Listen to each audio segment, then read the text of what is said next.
We ask thee, thou will please bless us, that we might be mindful as we counsel together. We might be able to have open dialogue and be able to share feelings and thoughts and impressions and seek decisions that would be in the benefit of the better good. But at the same time, continue to strengthen relationships with each other, where it's through building each other that our community is strengthened and strong. We ask you to bless us with the spirit and guidance tonight as we meet this day. And we say this in the name of Jesus Christ. Amen. Amen. Amen.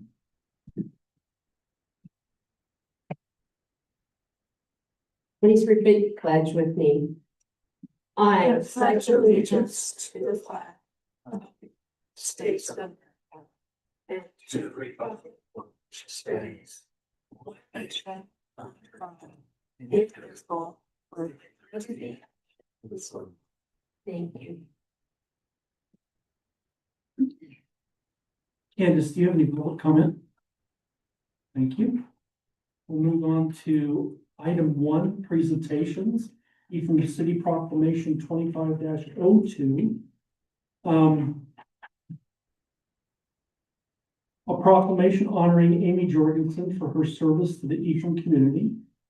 Whereas the city of Ephraim wishes to recognize and express gratitude to Amy Jorgensen for her years of dedicated service and significant contributions to the cultural and artistic life of Ephraim and Central Utah. Whereas Amy Jorgensen devoted countless hours to mentoring artists, fostering creativity, and enriching the lives of residents and visitors through her commitment to the arts. And whereas under her leadership and vision, the Granary Arts Center served as a hub for artistic expression, growth, and education for over 10 years, providing opportunities for local, national, and international artists to share their work and inspire others. And whereas Amy Jorgensen's influence extended beyond Ephraim, bringing national and international recognition to Central Utah and to Snow College through her artistic excellence and leadership. And whereas her tireless efforts in developing and sustaining the arts have strengthened our community, created opportunities for future generations, and fostered a lasting appreciation for creativity and culture. And now, therefore, I, John Scott, Mayor of Ephraim City, together with the Ephraim City Council, do hereby recognize and extend heartfelt appreciation to Amy Jorgensen for her many years of service, leadership, and dedication to the advancement of the arts in Ephraim and beyond. We express our gratitude for the lasting impact she has made on our community and honor her legacy as the Granary Arts Center concludes its over 10 years of service. In witness thereof, I have heretofore set my hand and caused the seal of Ephraim City to be affixed this 17th day of September 2025. Moving on to item 2, consent items, ratification. Warrant register between August 29th, 2025 and September 15th, 2025, and approval of September 3rd City Council meeting minutes. Looking for a motion? I move that we approve the consent items. Second. Motion made by Councilmember Nordfeld, second by Councilmember, I think it was Bill, wasn't it? All in favor? Yes. Thank you. That's approved. Moving on to item 3, study agenda, review of cemetery ordinance revisions. Shane. Shane is our cemetery sexton, and he is involved with everything cemetery.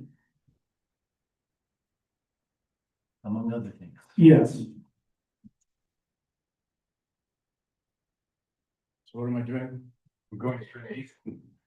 Why don't you explain the changes, and why don't you couch it in terms of why there are changes? Okay, The first one, the plant stand. yeah, so I'll start there. Plant stands, I'm not, what, no, 2070-010. Would be plant stands, vertical stakes used to hold pot or other decorations. The stake must be attached to the monument marker base and cannot exceed 4 feet in height nor exceed a maximum decoration pot diameter of 12 inches. This does not include temporary wreath stands. It's getting to the point out there, some people are putting 1 to 2 to maybe 3 plant stands in. I just tried to email some pictures to Katie Webb, they're not downloading. One of the pictures actually shows that one of the, decoration stands is out from the headstone, a total of a foot probably, causing, issues to where my guys cannot get around and mow around the headstones and maintain them.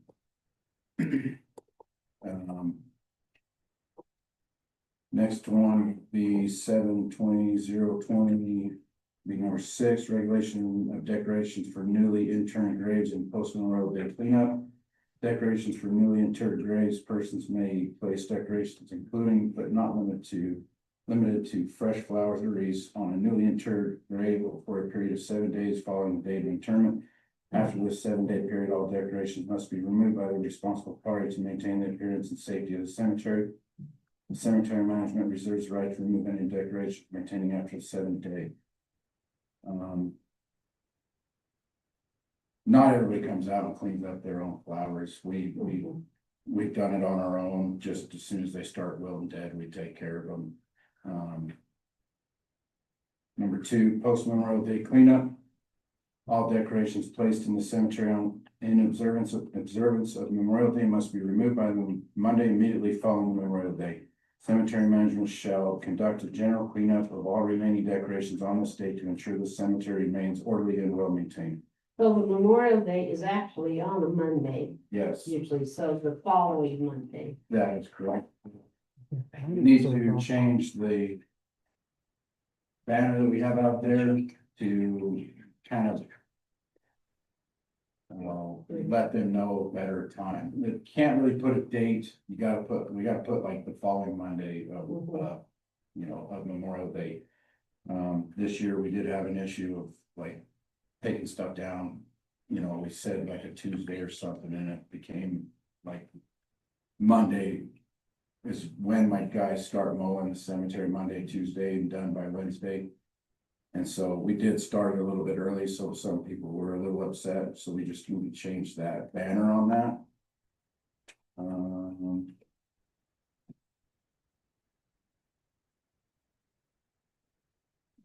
7/20/80 potted plants, 1 plat is permitted per grave plot. City is not responsible for maintaining the care of plants and plant stands. The city is not responsible for installing plants or plant stands. The city reserves the right to remove all plants or plant stands which interfere with routine maintenance of the city cemetery or which become unsightly, dangerous, or recede in the burial plot in which they are situated, or to any other burial plot, path, or roadway.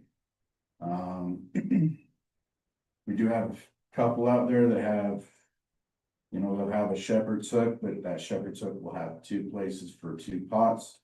I don't, I guess if they maintain them, I'm fine with it, but it's, trying to go around and weed eat around the headstones and doing the maintenance around the headstones, that's where it becomes an issue.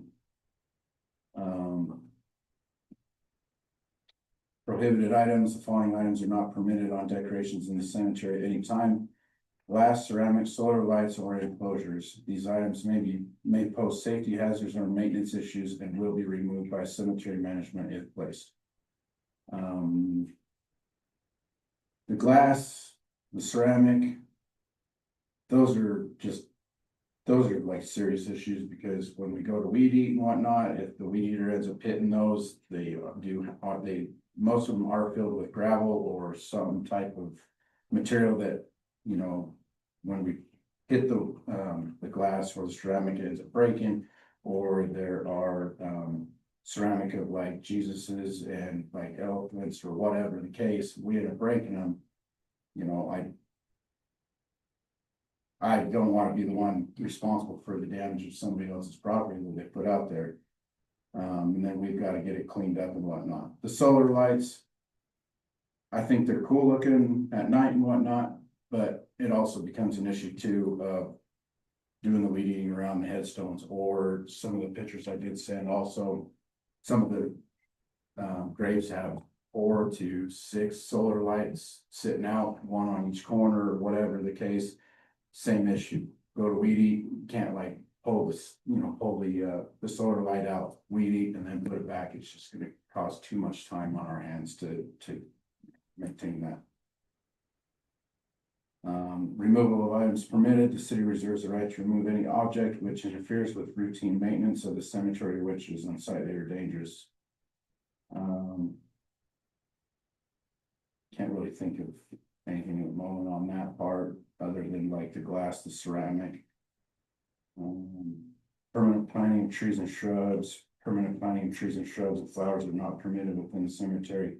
Haven't really had an issue with that. That was just, there was something deleted or changed out on that. The city may refuse to sell any burial product adjacent to grave.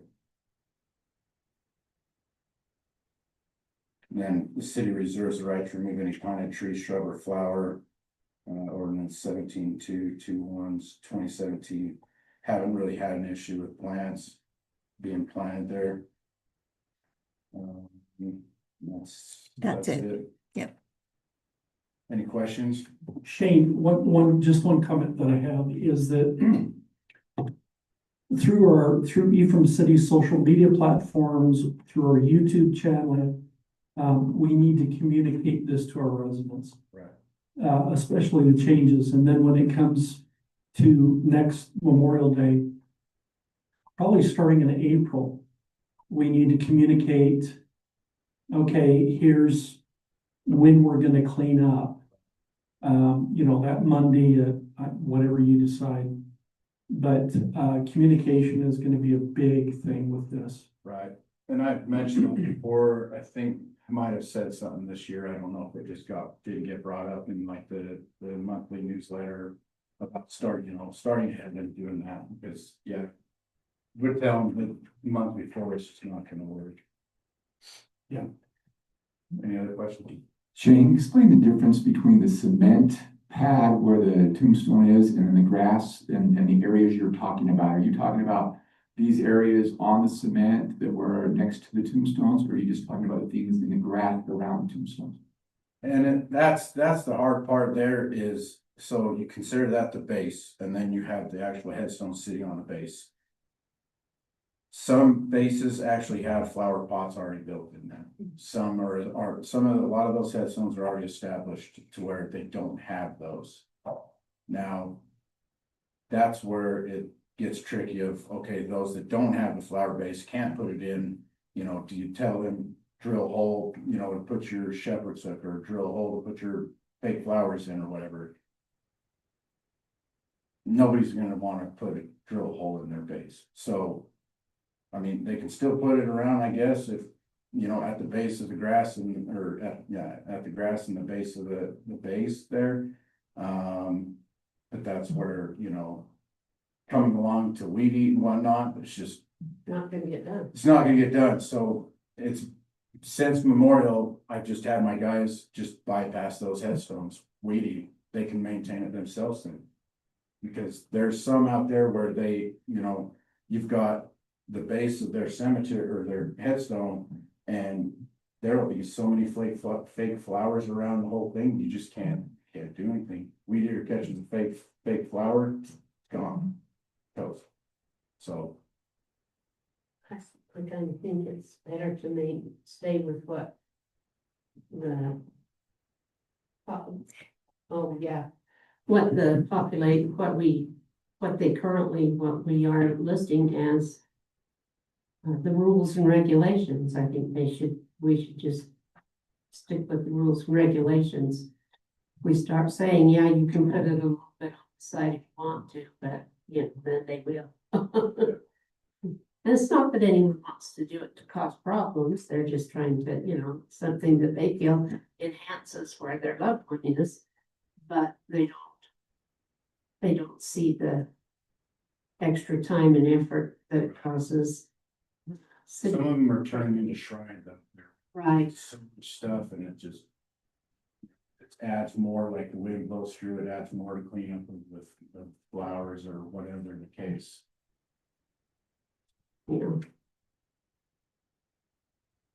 Any other questions or comments, council members? Looking for a motion? No, Oh, no, this is study agenda, sorry. Was looking at action agenda, but it's studied. Okay, thank you, Shane. Moving on to item 4, action agenda 4A, Ephraim City Resolution 25-19 Skyline Corridor Area Amendment. I don't see Jenna here. I'm online. Sorry, I got Oh, stuck in yes. traffic. You scared me. Sorry.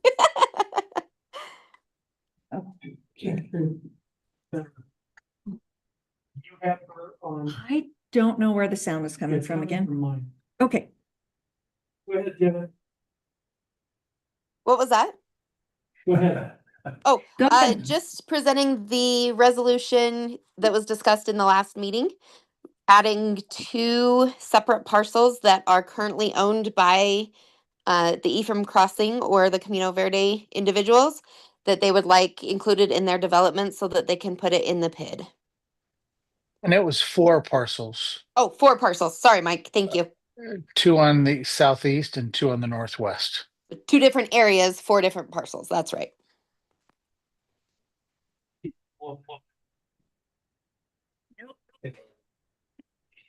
Technology is not my friend. Hold on. See that? Yeah. Yeah, sorry about that, guys. Is it, hold on, let's see. Here's a better one. It's in the packet. Yeah. There we go. How's that?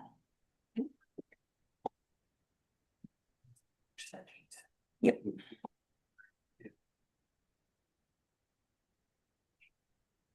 We're able to see it now, Jenna. Perfect. Any questions, council members?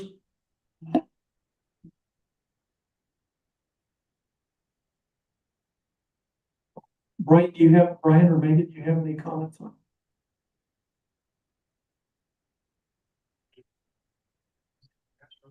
Okay. Most of this is just anybody can apply.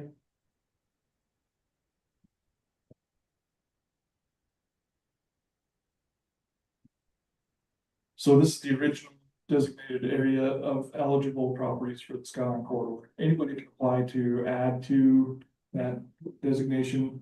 This is an application to add to that designation. And it's contiguous with the existing parcel.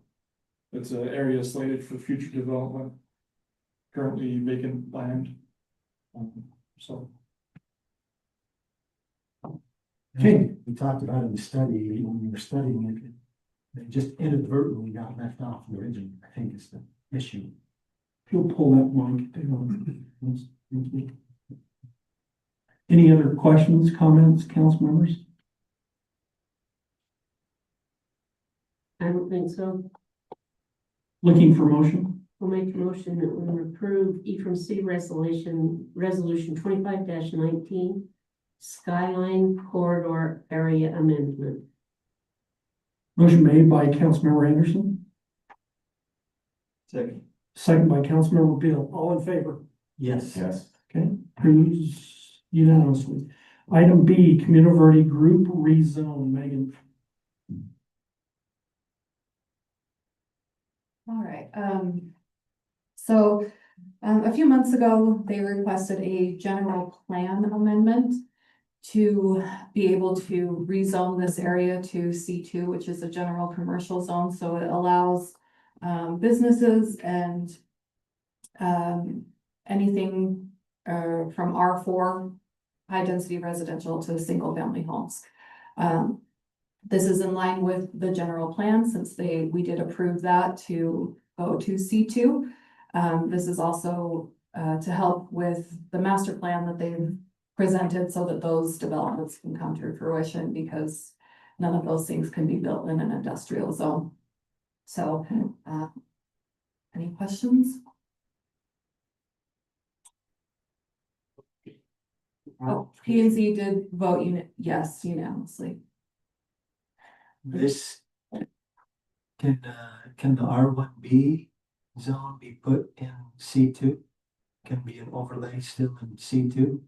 They can request it, yes. So that would still come before the planning and zoning. They would have to council. request a rezone for it. current, the way it stands now, yes. So as I was looking at the master plan and looking at this, and I realized this is part of the master plan, it fits into that. But I'm new enough that I don't know where all the industrial zoning locations are. I was a little bit nervous with the idea that we're losing industrial zoning for more commercial and residential. And the message that might be giving to future businesses or manufacturing companies that need an industrial area. And I'm not sure I felt comfortable looking at the master plan and seeing the industrial sections of that. So can you help me, because I'm new, can you help me know where those industrial places are and potential places in the future? Yes. So just real quick, right to the north of that, that is industrial. Sorry. Yeah, if you look at your packet, so right above this is still industrial where the public works yard is gonna be. And how large is that section right Off the top of my head. I go to departments. It's approximately, including the city yard, it's approximately 38 acres. Oh, is it 49? Without the city yard. Yes, zoning and maps, go to the side. Current zoning map at the top. Very tall. And then you're gonna go to land use on the side.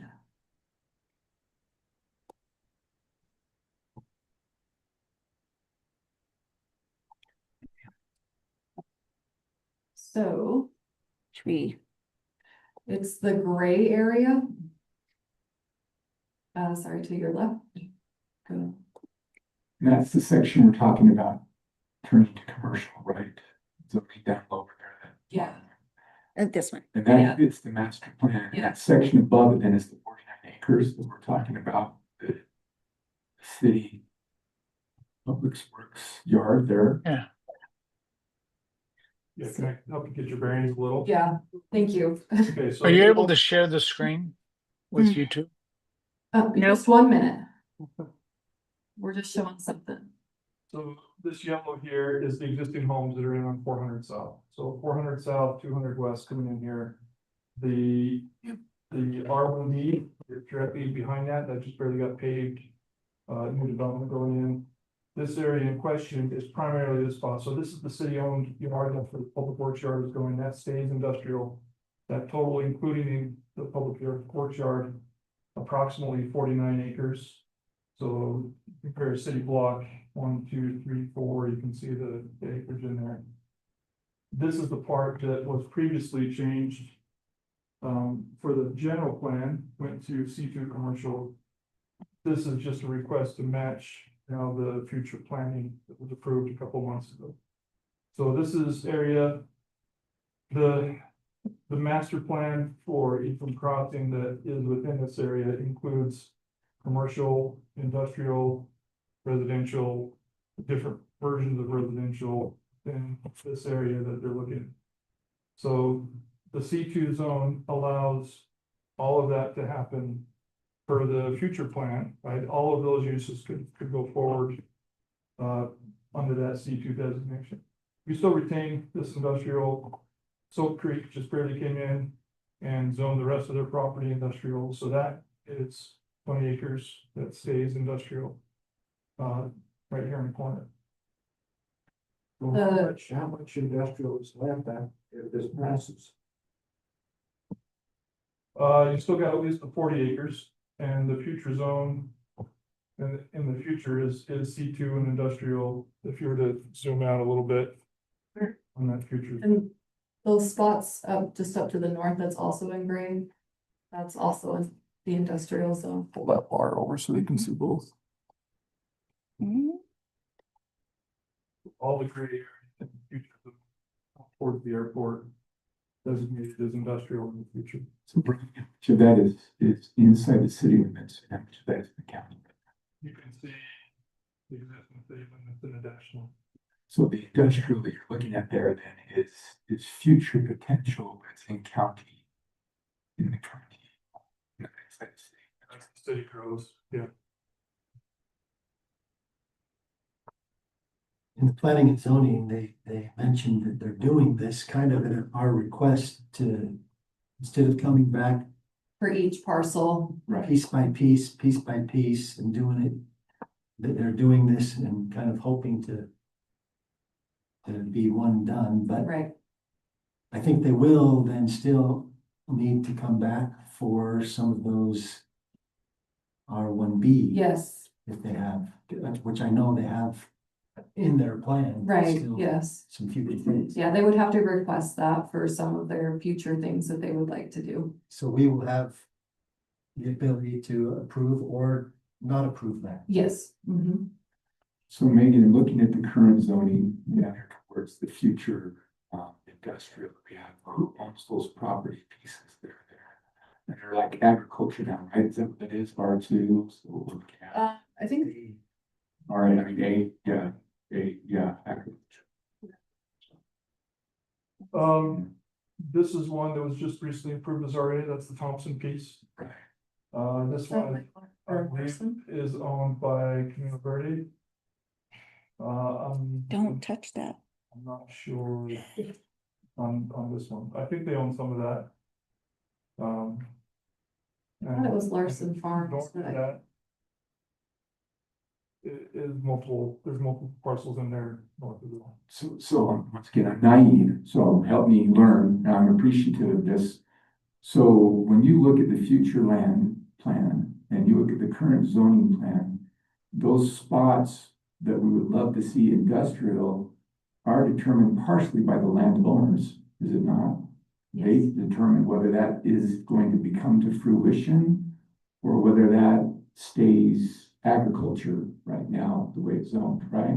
yeah, it won't get automatically rezoned at any time. It's driven by property owner request. And if it matches what's in our future plan, then we would present it as an application for a rezone. If it doesn't match, they also have to apply to amend the general plan. So they would have to do two applications, one to amend the general plan and then one for the actual rezone request, because what we zone it to has to match our future plan. So we've kind of tried to guess, when we've done general plan updates and stuff like that, with feedback and stuff, kind of place that out where things would be best. But as the city grows, those things kind of get pushed further out, like industrial, and then people can request different zone changes. So there is a chance then, if we lose some of this industrial sites here, that we may not be able to recoup it if the landowners choose not to go industrial on their property. Is that right? Yes. There is some a little bit north, within city limits. We did just rezone more of Craig Oberg's property industrial, to expand his business, but I do understand what you're saying. We do still need to make sure that there are spaces for industrial type buildings and. Yeah, my concern, and I can see the master plan, I can see what we're doing with this, but my concern is part of what we want to do is also be a place that we're inviting manufacturing or some of those places to come and look at Ephraim. And to have a place for them to say, Ephraim is looking towards having some of that. Mhm. So one of my concerns is just the fact if we lose too much of the industrial, we might lose a little bit of that invitation we're hoping to get going forward. Yes. Maybe one comment to that, with the designation to C2, that allows a whole bunch of business or residential alternatives. That doesn't eliminate all business completely. You can have up to light manufacturing in a C2 zone. Some of our existing businesses, Salt Creek existing facility is in a C2 zone. So that does accommodate some of that if that were to shift at some point. Right, and I appreciate that clarification, but it does look also correct some of the heavier manufacturing possibilities. Yes. The applicant would like to have you know that they have 42 acres of industrial planned. Larson Farms land that they have bought is another 600,000 square feet Of industrial. of industrial. Yeah,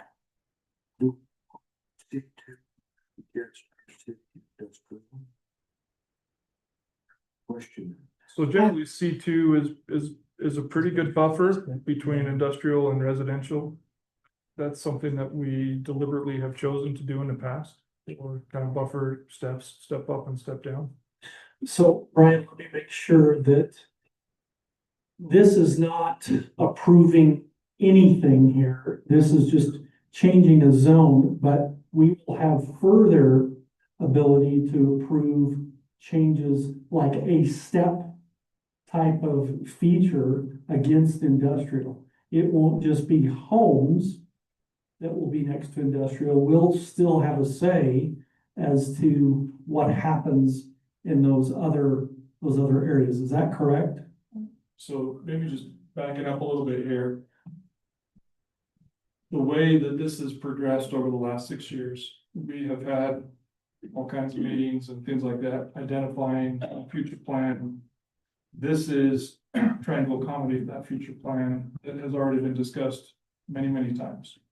So the situation that they're proposing here, up to this point, they've done it a phase at a time. Phase 1 of this subdivision, kind of change the zoning for that subdivision phase, and then come in for phase 2, phase 3, and phase 4. And we've done this a piece at a time. At our request, we've asked them to come back and say, we don't want to do this a parcel at a time or a phase at a time. We want to do this per your master plan that we've been looking at for 5 or 6 years. So this is their attempt to accommodate our request to say, we don't want to nickel and dime this thing over and over and over again, a piece at a time. Show us the master plan. We've bought into the master plan. We've been working on it and having meetings on it for a number of years. So this is their attempt. Now, that said, I just wanted to make that background and that clarification. They still need to, if they come in with the conditional use permit, still come back in front of the city council. If they come in for a residential subdivision, new state rules that would only the planning commission, but the planning commission gets a shot at that. If it's a commercial subdivision, the city council also gets a review of the subdivision. So there will be other times when the city council and commission have influence on this. And if it's a subdivision more than 1 or 2 like a single family or like townhomes, stuff like that, that also comes to you as well. So if they're doing a subdivision of 200 apartments, not, those things would come to you. But anything like single family, any business that's allowed in our C2 zone, that would just, they could apply for a zoning permit, and that would just be a staff level review to make sure that they meet codes, setbacks, and stuff like that.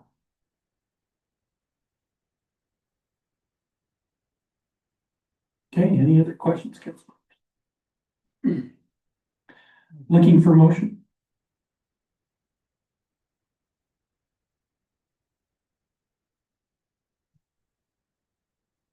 You have 10 seconds, the clock is good. No, And it was unanimous in PNC. get your mic there. no, they don't need it. Yeah. Just clarifying, it was unanimous in P and Z made it. Yes. On the basis that it met the. Sorry, I won't shout across the room. The rationale was that on the basis that it met the future land use and that it accommodated and set up for their master plan that they've submitted to us and that we've seen over for the last 5 years, that it would enable them to move forward with those developments.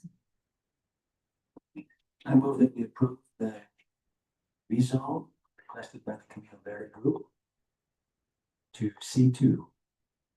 Motion made by Councilmember Nordfeld, Second. second by Councilmember Anderson. All in favor? Yes. Yes. Those opposed? No. So it's 2-3. Thank you. The no is Troy and Lloyd. Okay, moving on to Ephraim City Resolution 25-02, procurement policy. John.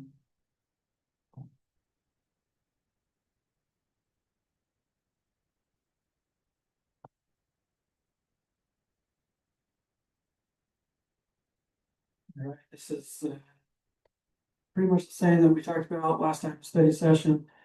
There are a few changes. I'll go through those real quick and then just any questions you may have. So we met with the department heads and discussed the three different tiers. And we decided that we would adjust those a little bit. So tier 1 would go 0 to 10,000. Tier 2, 10,000 to 50,000. Purchase requisitions being required with 10,000, and city manager would propose 25,000 or more in that number 3. And then tier 3 would be 50,000 or more. Added post-purchase evaluation so that we can evaluate vendors based off of how well they performed or how the product was, so that we can use that to further critique them in any future project that we have with those vendors. So if they score too low because they had poor performance or poor work, we could eliminate them from the next project. Those are the only changes that we had. If there's any questions for anyone? So that was the sum total of your revisions to the. Yeah, that's all we changed from.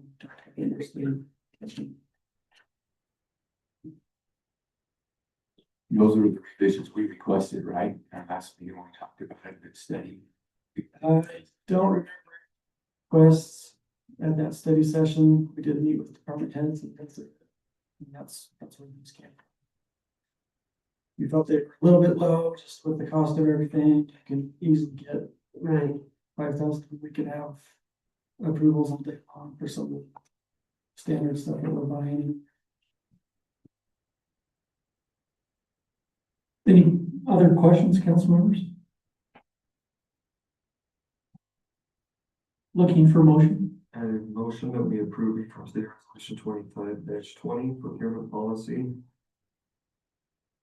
Motion made by Councilmember Bill, Second. second by Councilmember Birch. All in favor? Yes. Passes unanimously. Going on to item 5, appointments. 4-year appointment to the Historic Preservation Board. Sarah Thomas, Kevin Taylor, Katie Tolan, and Gail Tinney. Looking for a motion to approve those names. I'll make a motion, we move the appointments to the Historic Preservation Board, Sarah Thomas, Kevin Taylor, Katie Tolan, and Gail Tinney. Motion made by Councilmember Stevens, Second. second by Councilmember Bill. All in favor? Yes. Item B, 3-year appointment to the Cemetery Board, W. Scott Hansen. I motion, Go ahead. I motion that we appoint W. Scott Hansen to the cemetery board for a 3-year term. Second. Motion made by Councilmember Birch, second by Councilmember Anderson. All in favor? Yes. Okay, goes unanimously. Council reports. Start with Councilmember Birch. I'm new again, and so as part of that, being on the cemetery board, I was impressed with the fact that they are working on a statue display for the Ephraim Cemetery that is coming along really, really well, and we're excited for it. And they've even figured a location that they feel good about placing that in, and so that's moving forward, and we're excited for the work on that that's going forward with it. That's all I have. And I've seen it. I've sat down with Alan, and he's so excited. Yeah. He's really. Is it a veterans Oh, yeah. one? Yeah. Yeah, he's so tender about this. And, Yeah. and Alma's paying for all of this. I mean, Bless his and heart. it's not a small figure. And so it's quite an investment. Thank you. It's going to be very impressive. Yeah, Who's the artist? Do we know? it is, it's Brad. Yeah. Taggart. Brad Taggart. Councilmember Bill. Okay, just a quick update on the Youth City Council. The Fall Festival will be next Saturday, September 27th, from 3 to 8 p.m. Cornhole tournament, chili cook-off, that kind of thing, at Pioneer Park. And so that part of that, the Youth City Council has been asked to run the activities, yard games and those kinds of things. We took pictures in front of City Hall last week, and there was a lot of giggling and fun. And we're excited. Great group, big group. I pulled in chairs from all sorts of rooms last week, and How many would you say? 20. 20. Okay, that's good. which is great. But yeah, they all have matching shirts. And I'm sure that needs to on the record, yes. The library, Michael is doing a great job over there. Yesterday, working on updating the consortium agreement. You might know the consortium includes smaller libraries, rural libraries like Wales. Doesn't have a library, but access to library materials. And also discussion on ways to participate as a library in the America 250 celebrations next year, including potluck and picnic, and that'll be like in June, watching Pollyanna, the 1960 in the park, and everybody coming. Anyway, so it's a good time, but that's of course our nation's 250th anniversary next year, 2026. Oh, I remember when it was 150 year. No, oh, it's never mind. I believed you. Mark Anders. Oh. Yeah. Council. Thank you. Councilmember Stevens. Councilmember. The Planning and Zoning Commission asked if I relay the message.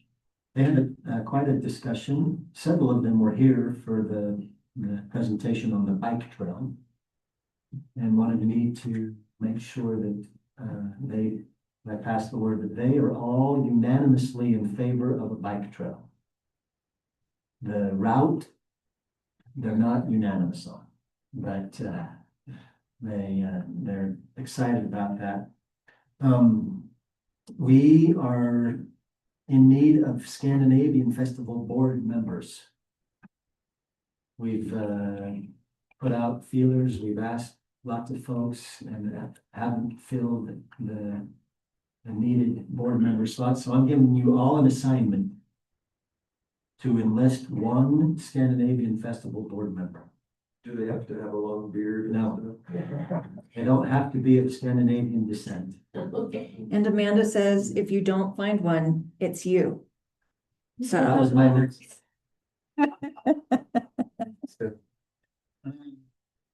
Several of those that have been participating in the past want to participate in a committee, but they don't want to be on the board. And the grading on the pickleball courts has begun, so that's in the works. Should be. Across from the elementary. Mhm. I got to go look. So that's exciting. The pickleballers are excited about that. That's all. Is there gonna be lighting on that? Yes. All right, thank you. Katie and I met along with, Mayor Bigelow and, Kent Barton. And, we met with the county commissioners yesterday about, an interlocal agreement concerning the airport. Today we met with the Ferguson Group and, got some trails, not little trails, but some pathways to maybe some new grants. And follow that if it's the right thing to do. Talked to Senator Owens today about redistricting. And that is it is, yeah. So there's a lot he could tell me about. And to just remind the council, you're all aware of this because I sent you a copy of it, but to remind those who are gathered here, I made a statement about the Charlie Kirk assassination last week. You can find that on our platforms. Katie. the only thing I need to say is just a reminder that there will be no council meeting the first week in October. It's Utah League of Cities and Towns, and so several of our council members and staff members will be at that. So our next regular scheduled council meeting will be on the 15th of October. If I could add, Ephraim City will be receiving a Healthy Community Award Mm-hmm. during that convention. And also Councilmember Anderson, Councilmember Stevens, and myself were interviewed as the old sages. And that will be shown also at ULCT. So you guys be looking forward to that. I'm not. You did fine. I did fine. Anything else, Katie? Nope, that's everything. Okay. Okay, I'd make a motion, we move into closed session pursuant to the provisions of the Utah State Code sections 52-4-205 for the purpose of collective bargaining. Second. Motion made by Councilmember Stevens, second by Councilmember Norfelt. All in favor? Yes. Yes. Okay.